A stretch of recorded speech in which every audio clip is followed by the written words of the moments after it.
मुझे ये भी मालूम हुआ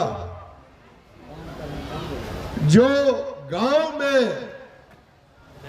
हमारे हिंदू भाई हैं छोटे, 20 घर, 25 घर, 30 घर, चारों बगल से अगर ये बांग्लादेशी घुसपैठिए घेर लिए हैं, वहां हमें मंदिरों को भी तोड़ दिए हैं, हमें पूजा भी नहीं करने देते। ये मालूम है? मालूम है तो जरा हाथ उठाना जिन्हें मालूम, यानी मालूम है। जहां कम है, लब जिहाद के साथ साथ हमारे बहु बेटियों के घर में घुस करके बदतमीजी भी करते। जहां हमारी संख्या कम है, हमारे बहु बेटियों के साथ बदतमीजी भी करते। क्या ये भी गांव में होता है? देखिए, मैं कहने आया हूं, कान खोल करके सुन लो, चाहे बांग्लादेशी हो, चाहे रोहिंग्या हो, चाहे कोई हो, अब ये बर्दाश्त नहीं है। हम प्रतिकार करेंगे अगर मेरी बेटियों के साथ ये होगा तो। अगर मैं आया हूं किशनगंज कहने के लिए,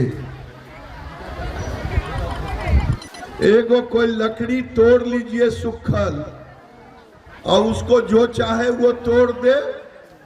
एगो लकड़ी इतना मोटा रहेगा, तोड़ देगा कि नहीं तोड़ देगा?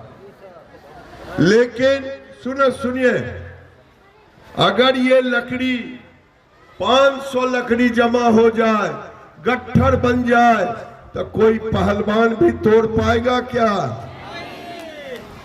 ये हम इसलिए कहे कि जिस दिन आदिवासी, जिस दिन सभी समाज, हिंदू समाज के लोग एक हो जाएंगे, तो कोई माई का लाल, चाहे रोहिंग्या रहे चाहे बांग्लादेशी, हमें कुछ नहीं कर सकता। एक बात और कहेंगे जो स्वामी जी कह रहे थे, आजादी के बाद से ही हमारे साथ गद्दारी की है। आजादी के बाद गद्दारी हुई, फिर 71 में लड़ाई हुई पाकिस्तान के साथ। उस समय भी बांग्लादेशियों को आने का छूट दे दिया।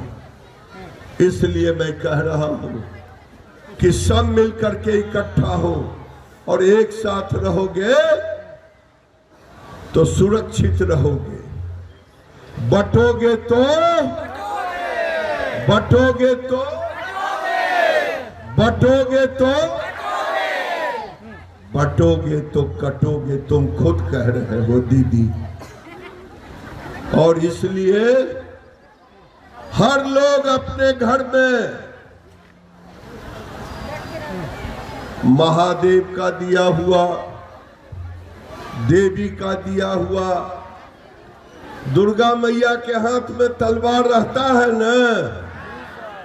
शंकर जी के त्रिशूल रहता है न, भाला भी रहता है न। अपने अपने घर में उसकी पूजा करो, और कोई आए दुश्मन तो उससे अपनी रक्षा भी करो।